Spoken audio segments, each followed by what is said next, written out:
Good afternoon, viewers of Fire Service TV. Many thanks for tuning in again and welcome back to another edition of Fire Service in Focus. Last week we couldn't come your way because we had to observe the national holiday. But we are here today to bring you another informative edition of Fire Service in Focus. And this afternoon we'll be switching our focus to the Upper East Regional Command, where we'll be examining the regional command from all aspects, including the successes they've been able to chalk, the challenges they encounter, and some innovative strategies they employ to ensure the safety of Ghanaians, especially those in the Upper East region. So this afternoon, we have in the studio Deputy Chief Fire Officer and Regional Commander of the Upper East Regional Command to give us a look into this regional command. And he's already in the studio. Sir, good afternoon and many thanks for making it all the way from the Upper East region. Thank you. To our studio, sir. Thank you. And how are people in the Upper East doing? They are doing well. Right. So viewers, we'll be discussing the Upper East Regional Command, and we'll also be touching on some misconceptions about the Ghana National Fire Service. We'll address all of them on today's show. And to help us do that, we have in the studio also Divisional Officer 2 and the Head of Public Relations of the Ghana National Fire Service, DO2 Desmond Aka. Sir, good afternoon, and thanks for being on the show today. Afternoon, and thanks for having me. Right. So viewers, we have a lot to discuss on today's show. However, don't forget that this program is proudly sponsored by Blue Financial Services Ghana Limited. And Blue Financial Services Ghana Limited offers affordable loan with quick disbursement for all salary employees, and they provide safe and high return fixed deposits to enable you achieve your financial freedom. You can contact them on 030-396-8196. And you can also WhatsApp them on 050-16-09958. I repeat, you can call them on 030-396-8196. Or you can WhatsApp them as well on 050-16-09958. Like I said moments ago, we have a lot to discuss, so stay tuned for all the insightful conversations, expert analysis, and first-hand accounts from the front line. I am your host, ADO2 Derek Elom Ajukpa, and I'm excited to share this conversation with you. So don't go anywhere. We'll go for a quick break. When we are back, the conversation begins. Blue Financial Services Ghana Limited, licensed and regulated by the Bank of Ghana to give loans and accept deposits. Open a fixed deposit account starting from 100 Ghana cedis and earn an interest per annum. Call 030-3968-196. Locate us at Matty House, HP Nyamete Street, Ringway Estate, Osu. Blue Financial Services Ghana Limited. Every step with you, trust in Blue. Blue.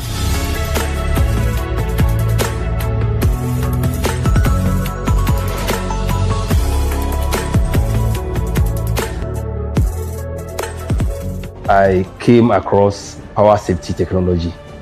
So I introduced that into our residents, who are more than 4,000. And over the period, they have testified how power safety technology have saved them when the need arises.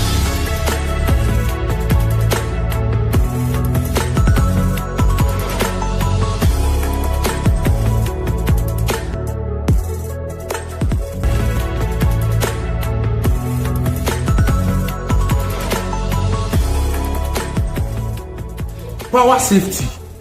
Safety is our hallmark.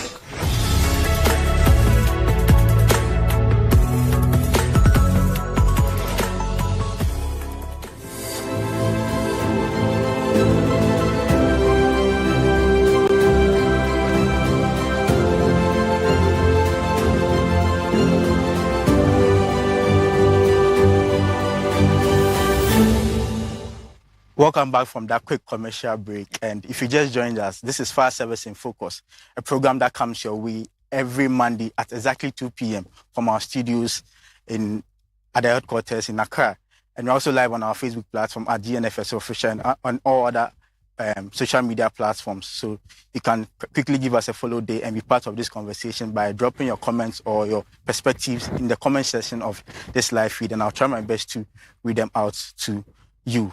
So before we went on break, I indicated that we'll be talking about the Upper East Regional Command, and Deputy Chief Fire Officer Anthony J.C. Boateng is already in the studio. calmly seated, waiting for the opportunity to tell us more about his regional command. So I think it's ideal if I begin the conversation with him this afternoon. So,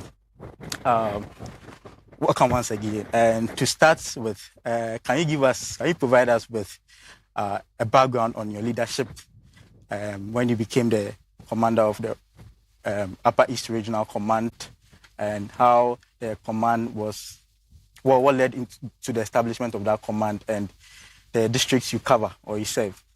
Thank you very much. I took over the command on the 3rd day of November 2021 as the regional commander. We have 15 districts in the region, and they are all covered with fire engines, the exception of one, that is Zuarungu, but it's close to the regional capital, that's Bolgatanga Municipal Fire Station. So they cover that district. So aside that, all the 14 districts have fire engines. And the personnel in there are doing very well in terms of the education and everything that we're supposed to do by our mandate. The region is very vast, and most of the villages are far from the district capitals. But our educators are very apt. They go to them, they reach out to them with motorbikes, in which it is going down very well. We are doing this to reach out to each and everyone. We have stepped up with our education, the door-to-door education. So in my region, we are doing very well. Okay, sir. You mentioned that the villages are far from the district fire stations. Does that affect your emergency response time? Yes, it affects us, because the villages, most of the roads are not the best, but some are also good, though not bad. But where we have this bad roads, it affects our response time. But all said and done, we are doing very best to respond to emergencies at the right time. Okay, sir. Due to Aka, let me have your perception on this particular issue about the travel distance between fire stations and the communities. And then you mentioned that it affects our emergency response time, which is very valid. It's a valid point. What do you think is the root cause of the public's perception about our delay in responding to incidents? Thank you very much for the opportunity. Very good afternoon to your cherished viewers. There are so many factors that affect our response time. We are of the view that there is always a difference between the time the fire is discovered or the emergency is discovered or it happens, and then the time for us to be notified. You know, as at now, we don't have a system, a technology, which enables us to detect emergencies as and when they happen in any part of this country. And therefore, the most effective way of receiving emergency calls is via our emergency numbers, where we expect the citizenry to know, of which we've done a lot of education about it. So when the incident happens and they don't get to inform us as early as possible, but rather tend to delay for some time to lag, it means that lives will be put at risk, property would also be affected, and to a larger extent affect the environment if it is fire. And therefore, late call-ups is a contributing factor to our response time.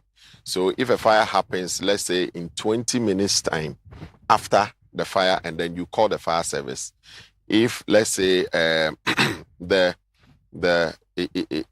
depending on where we are responding from, it takes us 10 minutes to arrive at the scene. It means that it's going to take us barely 30 minutes after the fire was first discovered. And that is going to lead to a lot of destruction if it is a fire. So that is why we always advocate for the citizenry to call us as early as possible, right, so that we can also get there on time to be able to serve them. Right. Thank you for that insight. Deputy, let me come back to you, and let's just turn to what we are known for, what the public knows us for, which is fires, fighting fires. Can you give us an overview of fire trends in the last, let's see, 6 to 8 months compared to that same period last year? And you can highlight the specific fires, such as probably industrial fires, rural fires, and domestic fires that have seen an increase or decrease in occurrence. And maybe you can add the possible causes and what actually causes this fires. Thank you very much. The year 2023, when you compare the first 6 months to that of 2024, there has been a slight increase in the domestic fires. The fact that we are doing the education, but there is the fear of the unknown, whether they are taking the education that we are giving them, they are practicing whatever we're giving them. So that is the main cause, carelessness, and they are recalcitrant. They don't want to go by the education that we are giving them. The educators are doing their best, collaborating with the radio stations, chiefs, the elders, youth groups. When they go in they come in their numbers to listen to them. But to practice whatever they preach to them is another ball game altogether. So that's the main cause of the domestic fires in ascendancy. The bush fires, the trend has decreased, and the other fires, the trend has decreased. But with the domestic fires, it is in the ascendancy. Most of them are electricity, caused by electricity, and gas usage.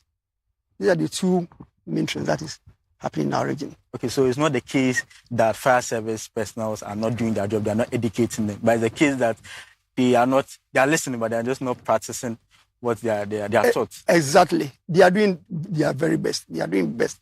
We are all the stations. We have trained the educators. When they go out there with their motorbikes, they educate them the best way that they're supposed to.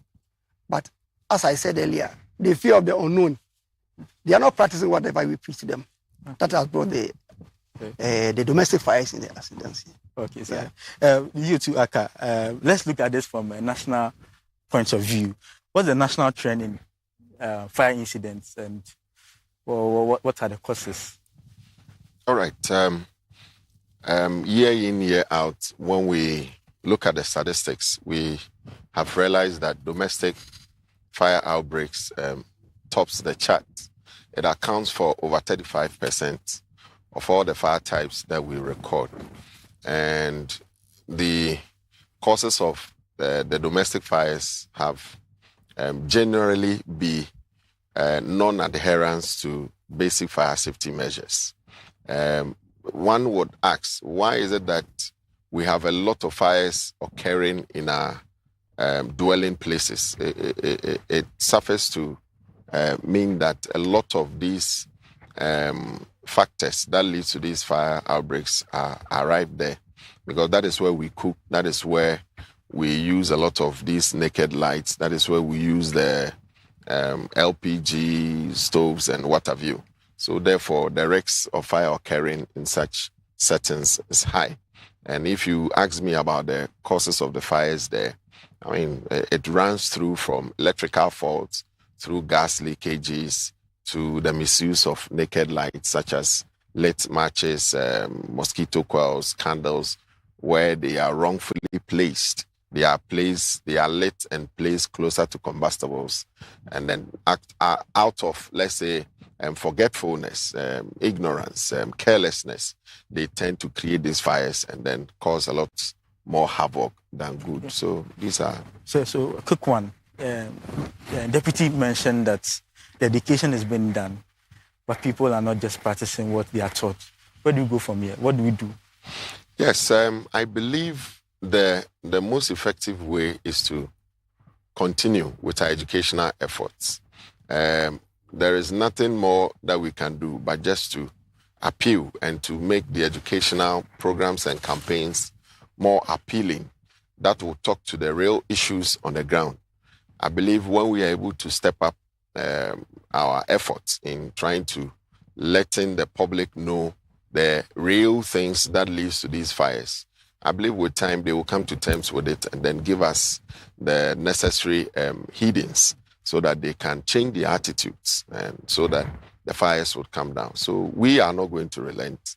We are going to find ways and means to get the educational messages out there so that they can come to terms with what they do that leads to these fires and then what shouldn't they do so that these fires will be kept at bay. So we will continue to do our best. Right. Deputy, please, let me come back to you.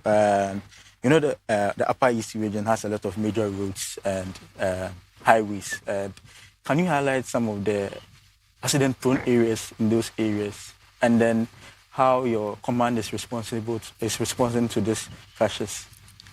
Well, we have two major highways, Bolgatanga Navrongo Paga Road, leading to Burkina Faso, and Bolgatanga to Boko, going to Burkina and that of Togo, where we share borders with two countries.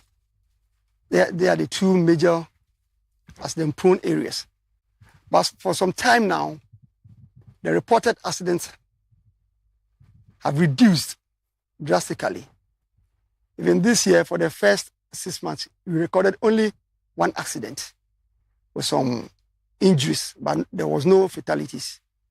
Last year, first 6 months, we recorded about 4 accidents. So comparatively, it has reduced. And we have dedicated men at the various stations, those who respond to the accident. So most of the time, they respond so quickly. So they do avert all the fatalities. So for now, the accident rate is reduced in my region. Okay, sir. What are the causes of these crashes, these accidents?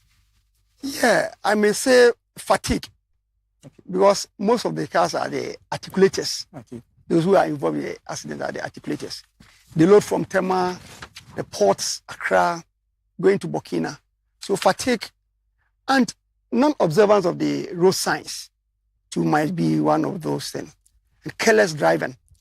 Yes, so these are the attributes. Exactly. Okay, sir. And still on RTC, you mentioned that they respond swiftly, but then are they adequately resourced enough to respond to these incidents?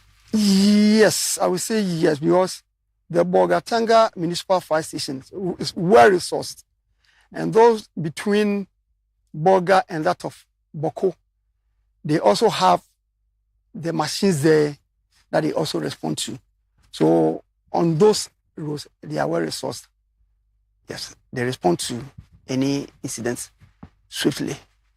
Okay, sir. Due to I would like to also get your perspective on this.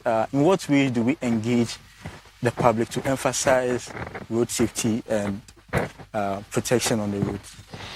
Well, thank you very much. I believe to a larger extent, we can collaborate with our stakeholders in the road safety industry, especially the National Road Safety Authority, so that we can do series of campaigns so that we'll be able to create the needed awareness out there. For us in the Ghana National Fire Service, already we are in talks with the stakeholders, the MTTD, and then the National Road Safety Authority. And we have gone to the driver unions, the stations, and what have you, to engage them on how best to follow the road regulations. What we are doing differently is even to ensure that we enforce every vehicle owner to have an effective, functional fire extinguisher in their vehicle, so that in the event of fire, they would quickly be able to deploy to be able to curtail the fires. So I believe that is the sure way. Once we enhance our collaborative efforts, and then we get to the people that matter, that use the road, the motorists, the drivers, and then conscientize them as to how best to obey the road regulation. To a larger extent, it will bring down the accidents and the carnage on our road. Absolutely. Coming back to you, Deputy, now let's talk about fire safety campaigns. It's our duty to, do these campaigns, educate the people about fire safety measures. So I would want to know, or the viewers would want to know, what are some of the innovative strategies you are pushing to ensure that these public safety educations are carried out and then people, listen and then obey? Thank you very much. You started this innovation by catching the young ones very early. So we've collaborated with the schools, both private and that of the government schools, catch them young. Okay. Now some of the schools have these fire clubs that they discuss, and our educators go to them to educate them on the usage, the do's and don'ts.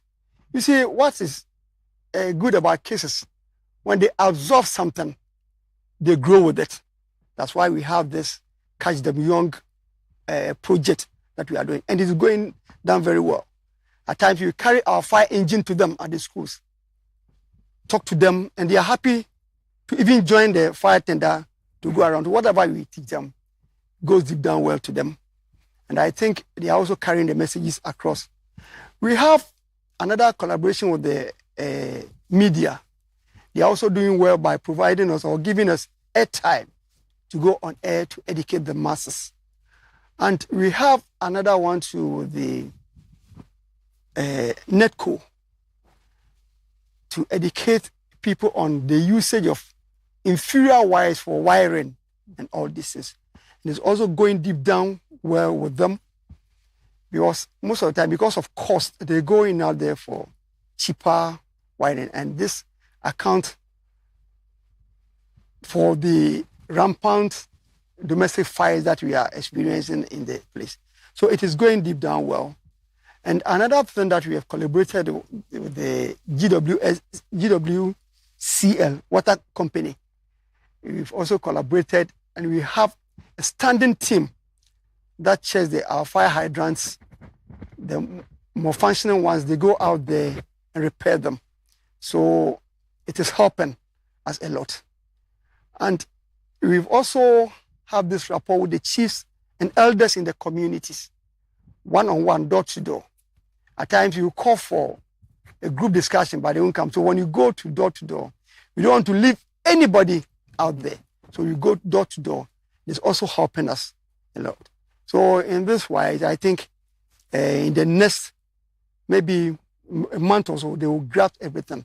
With this, the fire outbreaks, the bushfires, has been subsided compared to what we experienced last year in the first 6 months to this year. You see, it has reduced drastically.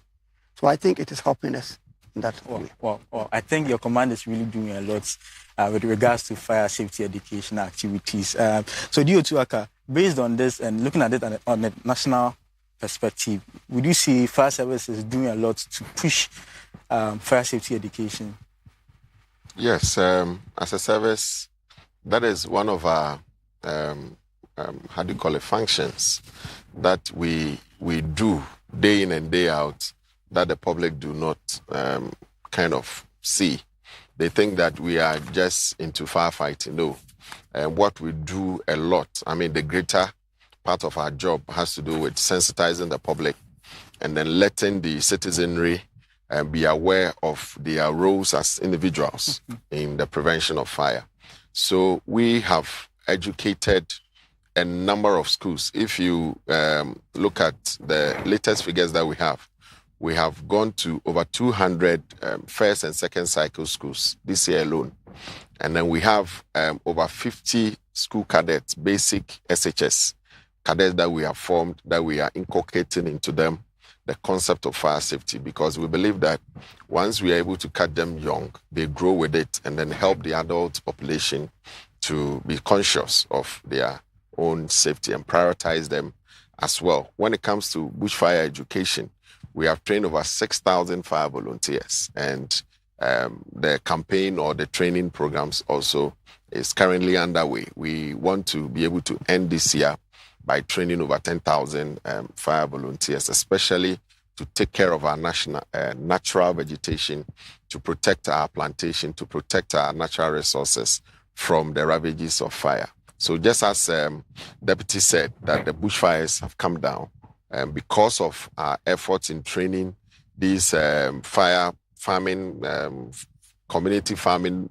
volunteers, we've been able to achieve significant reduction in bushfire cases, except this year around February, when the weather was very high, temperatures were high, where we recorded a larger numbers of bushfires. So in a nutshell, as a service, we are doing a lot, and we hope to intensify our effort, especially in the public fire safety education efforts. Okay, Deputy, let's still stay on your successes, because it seems we do a lot of things, but the media don't really talk about it like that. If it has to do with the negative ones, that's where you see them all over the place. It goes viral and stuff like that. So let's still maintain our discussion on your successes. Can you highlight some incidents you've attended that, if it had not been for the timely intervention of your men, would have had a different story in Accra by this time? Yeah, thank you so much. Yeah, there have been some incidences. Just recently, a town called Congo, yeah. The secondary school was on fire at the place, and because of the quick intervention of the men, we were able to douse the fire in no time. Like, it could have been a national issue, a whole dormitory engulfed in fire, but they were able to douse the fire.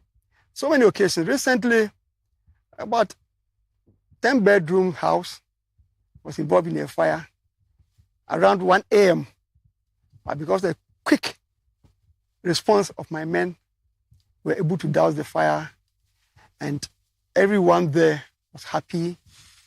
At this dawn, the response time was good. It happened in Bolga. There are so many incidences, but my men were quick to respond to the fire. So that has been some of the successes. But when it comes to wrong reportage, the Upper East is not exceptional. I don't know what they gain from reporting wrongfully against the fire service. We are still engaging them to come to the right source for the right information. But at times, they still go ahead and do all these things. But we are not perturbed. We are doing our best to let them know their core mandate. So when it comes to reportage, they have to come to the service to know what really happened before they report out there. It's not easy, but we are still going ahead to do whatever is right. Absolutely. Yes. Thank you for sharing some of your successes. And this is still Fire Service in Focus. And we'll go for a quick break. When we come back, the conversation still continues.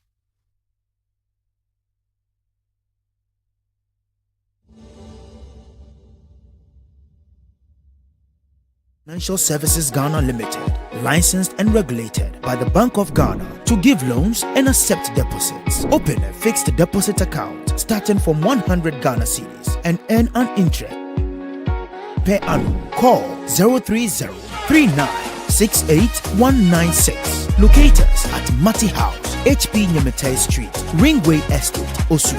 Blue Financial Services Ghana Limited. Every step with you, trust in Blue.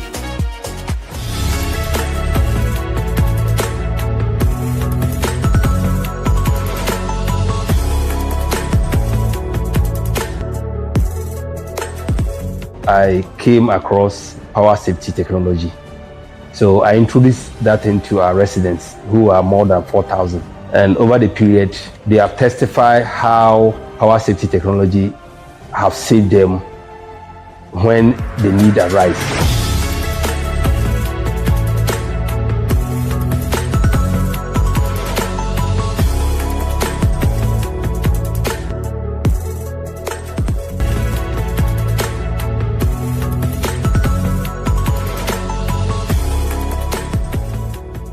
Power safety Safety is our hallmark.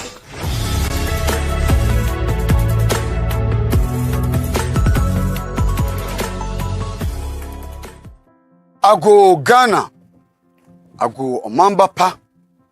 I am a proud and trained firefighter, trained to save lives and properties. Ediyenesie, ati memuni ni metri dawre. Ediyenesie, na mabedane ti memuni tamfui. Hwe, obi ejapade na esie no. Obi ejapade ni jademu no. Na mi kodum no a ototo bobo mi. Mi kodum no a udidi matemi. Mi nya mense. Madafufo nsem wonti ensi demrifa. Debi enye sane etete miye. Asade ne se me bo ajapade ene won kon gwan e de firi ja hihye ho. Ya me ye firi won chen ene wo moa. Ene wo kokoduru a odi be gina machi. Abra mi di djuma e de age akra nkwa. Yes, when everybody is running away from the fire, I repeat, we face it.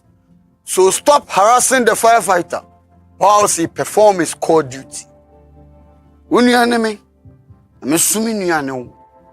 Uhi odum jajuma enino, no dum jajuma enino su hiao. BBC, I won't tell you, a yapin chichimu, and fam rano and so some. Penny say, one some, one in nipa. God bless our homeland Ghana. God bless Ghana National Fire Service. God bless the chief officer. And God bless the firefighter. Fire, safety. Uja, where is it? The bravest, we don't take cover. The rest.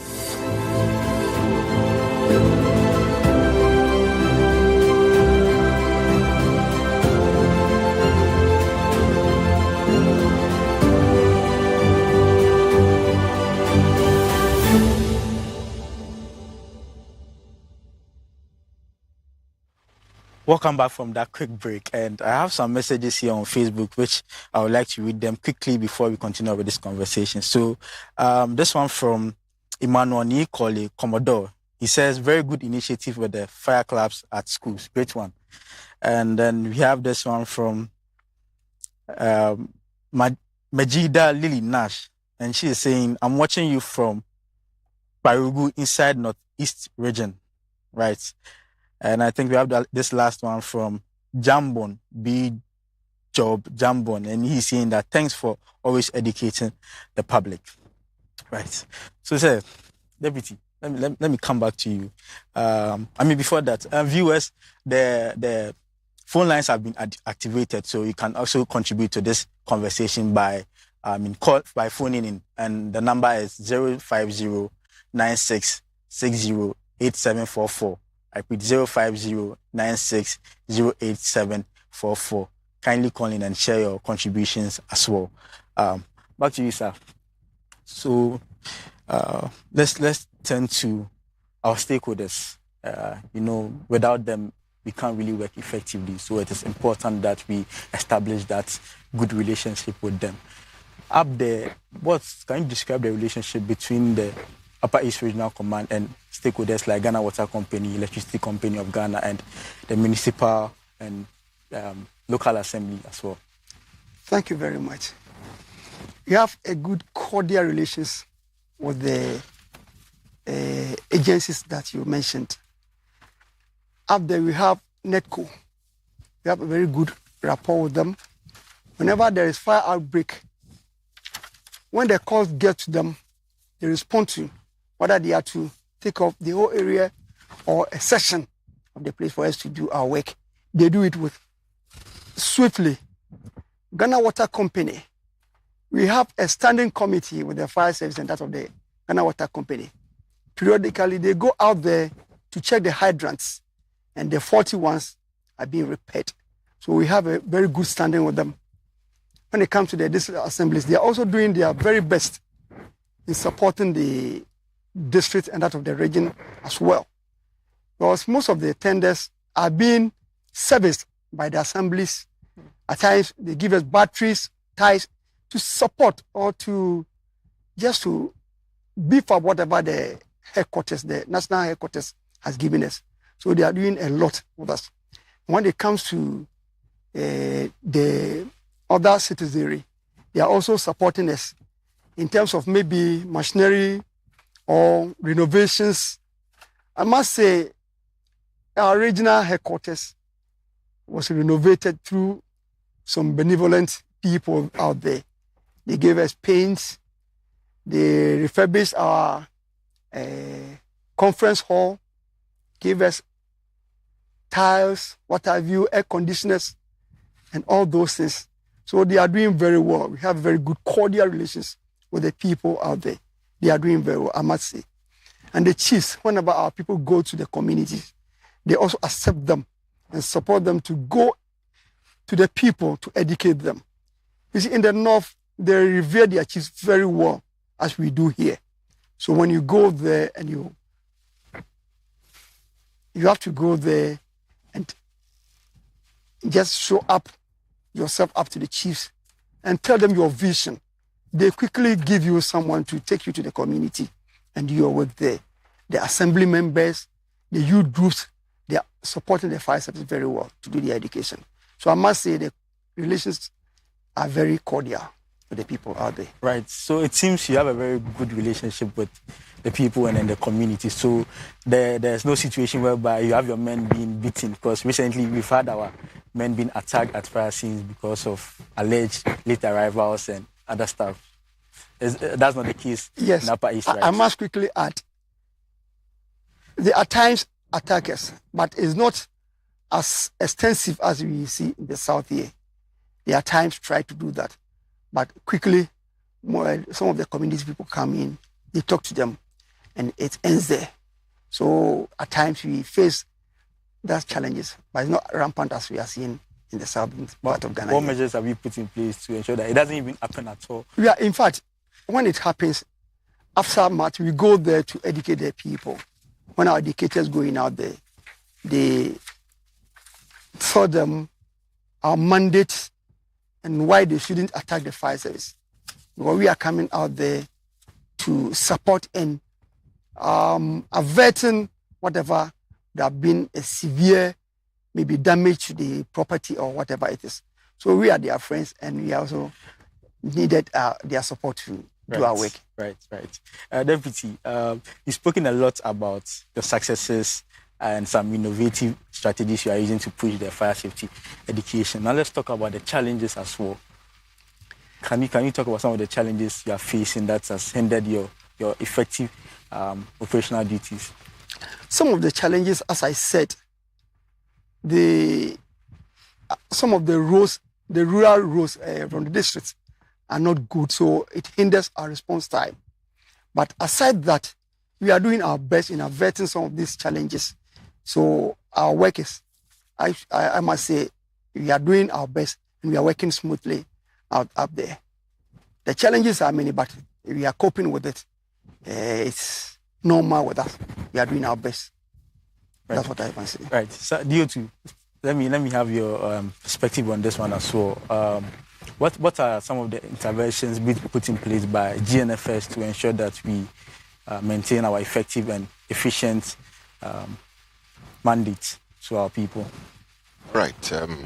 If you come to the national level, you would bear with me that management is doing its best to ensure that we train a lot of community fire volunteers. So the community fire volunteers, we in the service over the years have done incredibly well by training over 6,000 bushfire volunteers. Now the attention is going to be shifted into our residential communities.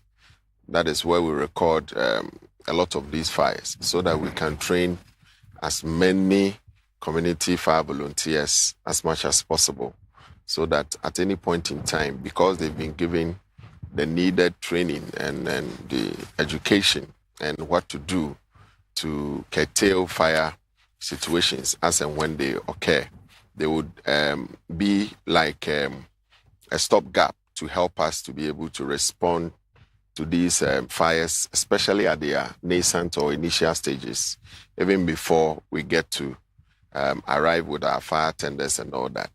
And then what management seeks to do is to get in more of these rapid intervention vehicles so that they will be positioned at vantage communities, and especially at communities without fire engines. And then management is also liaising and working harder with the MMDAs, that is Metropolitan Municipal District Assemblies, to be able to set up more fire stations which will be closer to our residential communities and even across the nation, so that when the proximity issues are addressed, when the fire stations are closer to the various communities, it means that our response time will be reduced, and we may be doing well to be within the international standards of 5-minute response time. So by and large, we are doing very much to be able to, with respect to enforcement too, very soon the service will be enforcing its laws, especially on reviewing of building plans, and then also ensuring that facilities or premises are well equipped with fire protection equipment, so that premises without fire certificates, premises with inadequate fire protection measures are also ensured that they do the right thing, so that anytime there is any fire emergencies, to those situations are curtailed as quickly as possible. We are also looking at collaborating with our major stakeholders like road safety, intensifying our education, especially as the Yuletide approaches, where a lot of traveling, especially on the commercial, with the commercial vehicles on our highways and all that, so that once those collaborations are effected, it will go a long way to raise the needed awareness so as to reduce the carnage that we see on our road. And then also we are working harder to ensure that the personnel, our personnel, their capacity in terms of responding effectively to incidents are also brought up to the level whereby professionalism will be assured at all times. So by and large, this is what management intends doing, so as to be able to shore up morale within the rank and file, and then also ensure that we are able to put back the faulty fire appliances, so that at any point in time when we are called upon, we'll be able to respond within the acceptable time. Right. Deputy, let's talk about your engines, your fire engines at your command. Are they all functional? Thank you. As I said earlier, we have 15 fire engines, with exception of one that is not working. 14 are functional, as I speak to you. They are all en route. That's why our response time has reduced, because if we have faulty engines at some districts, other districts must have to stand in for them. That will just the response time will be much higher. So because all the engines are functional, response time is very good. As I said earlier, the engines are in good condition. Right. So what are the steps being taken to repair the other engine that's not currently functional? Yeah, we reported to the headquarters, and they've bought the parts. So we are waiting for the mechanics to come and fix them. Yeah, so that the other station will also have a fire engine. That's what we are waiting for, the mechanics to come. Right. So apart from that, you don't have any specific challenge with any of your engines in the... No, we don't have challenges with the engines. Right. Only they are aged. Aged. Yeah. Right. So, I mean, it's normal, and every organization has its own challenges. And from what we've heard, management is really doing their best. They are liaising with the government to, bring this engines into the country. Now we'll switch our attention to the media landscape and their support. Earlier, you mentioned your collaboration with the media. How can you describe the relationship with them again? Yeah, we have a very good relationship with them. They give us airtime to go and propagate the good news about fire safety education with them. When we have programs, they do cover within the region. Yes, they are collaborating with us. Collaboration with us is very cordial. As I said, the only thing that has to do with is the reportage. At times, they don't come to the fire service for the real information. Skeptical, then they go out there to give the information. That's the only challenge we have with them. But for collaboration and the support, they are giving a very, very massive support. Right. I must say. You too, Aka. Please, Deputy, has an issue with the accurate reportage of this media people, and you being the head of public relations office with the Ghana National Fire Service, you mostly engage these people. Would you say they've been helpful to Ghana National Fire Service in terms of their accurate reportage of our activities and events? Well, I must commend our friends from the media. They have been helping us a lot. That one, I must admit. They give us airtime more often than not to educate Ghanaians about what we do as a service. But over the years, a section of them have not been helpful to us. Mostly they attend to emergencies, and then they tend to hear from only one side, that is the affected persons. I mean, anybody who has been affected by a fire or one or the other emergency would also have his or her side to tell.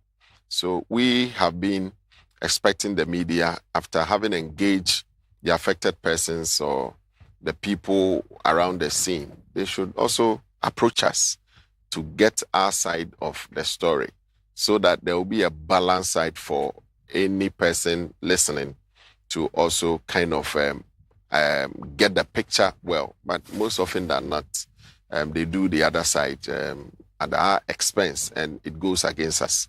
But I believe that going forward, and with the kind of relationship that we are building, this kind of sensational reportage and then kind of reporting some misconceptions against us will die out. So we believe that with the effort that we are putting in, with time, some of these negative reportage against us would die out. I mean, you know that we have never relented. We have never failed to attend to fire emergencies anywhere in Ghana. Sometimes what the public fail to understand is that maybe the closest place or the closest fire engine may be faulty, and therefore would take some time for the next available fire engine to come to support them. And that is what some members of the public fail to understand. So, but with our constant engagement, we believe that we'll be able to bring them up to speed.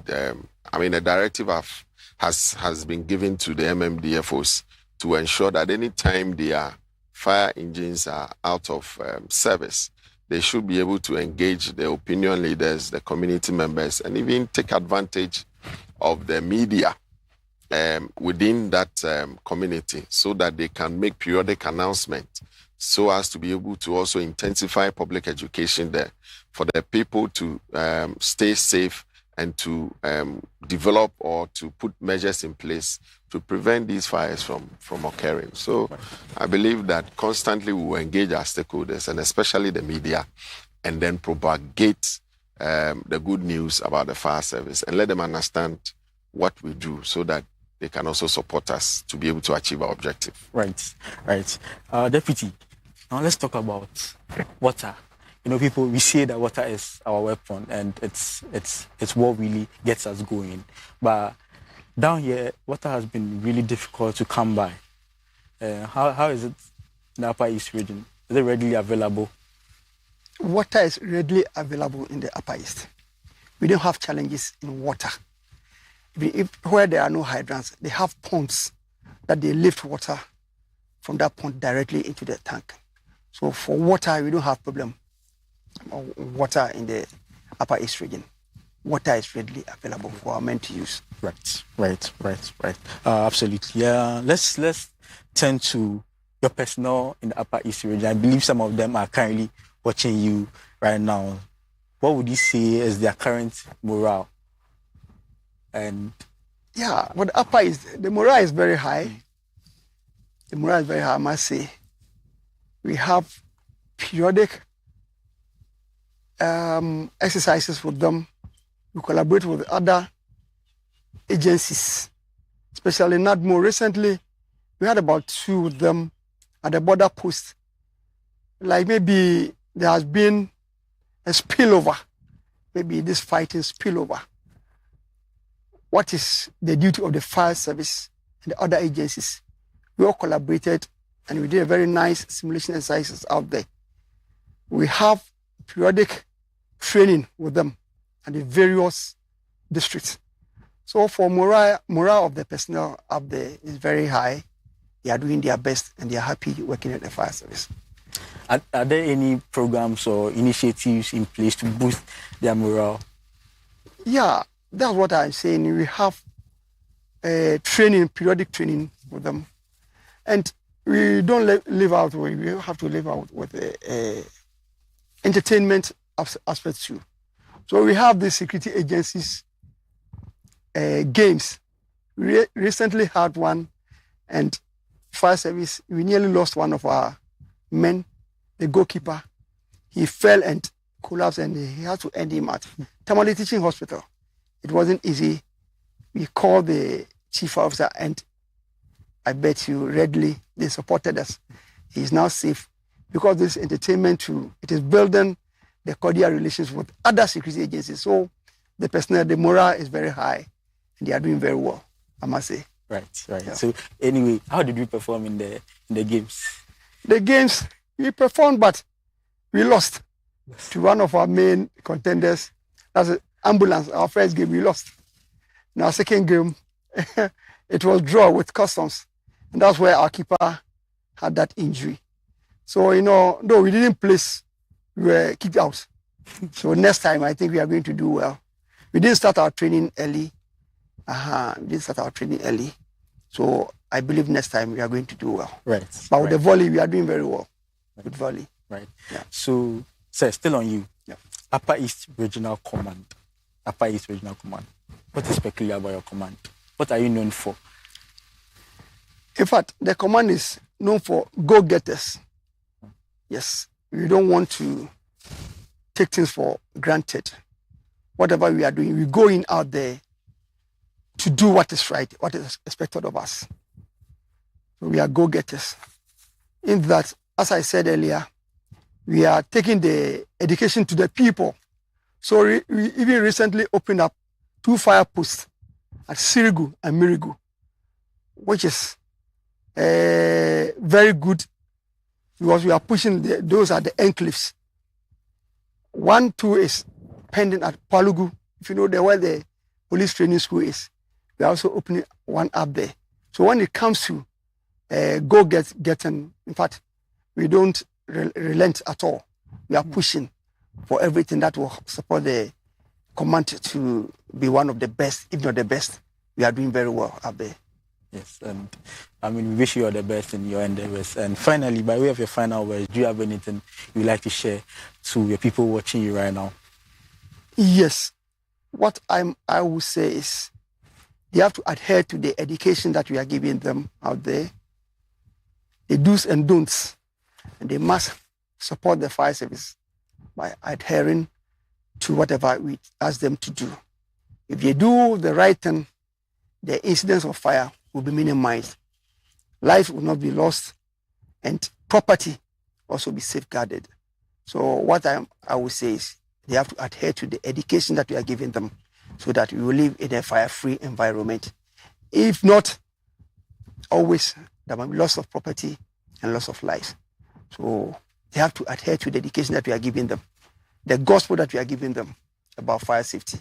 That's what I have to tell you. Right. People of Upper East Region, your original commander just says that he's entreating you to adhere to the fire safety education in order to reduce the outbreaks of fire. It's very important. Your safety lies in your hands as much as it lies in our hands. So, when you go by the fire educational activities, your properties and your lives would be saved. You too, Aka, by way of your final words, what do you have to say? Right. Thank you so much. We have always maintained that there hasn't been any fire or related life-threatening emergency that as a service we have failed to respond. Even though as an institution, we may also have our own challenges, we have never failed to respond to any fire emergency. We have rather even gone to some extent to help our neighboring countries.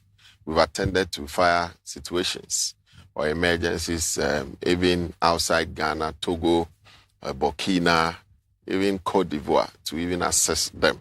But we have not had any assistance from any of our neighbors. It tells you that we in Ghana National Fire Service are always ready and are poised to ensure that our citizens are kept safe at all times. So if there is a fire emergency and you don't call us early enough, based on the exigencies at hand, it may affect our response time to your end. And then also, if you call us and you give us the wrong address, it means that we may not get to where the emergency is happening on time to be able to save lives and then property.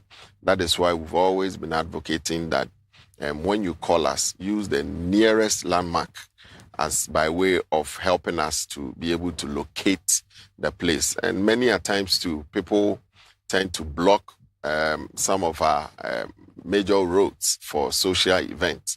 If you want to block any road for any social event, it is only proper and lawful to alert the nearby fire station so that it forms part of their pre-planning efforts, so that if there is any emergency and they have to use alternative routes, they plan far ahead to be able to get to the incident scene on time. Many a times too, a section of the public have been accusing us of not responding to our calls. No call or no emergency call placed at our stations or at our FMC,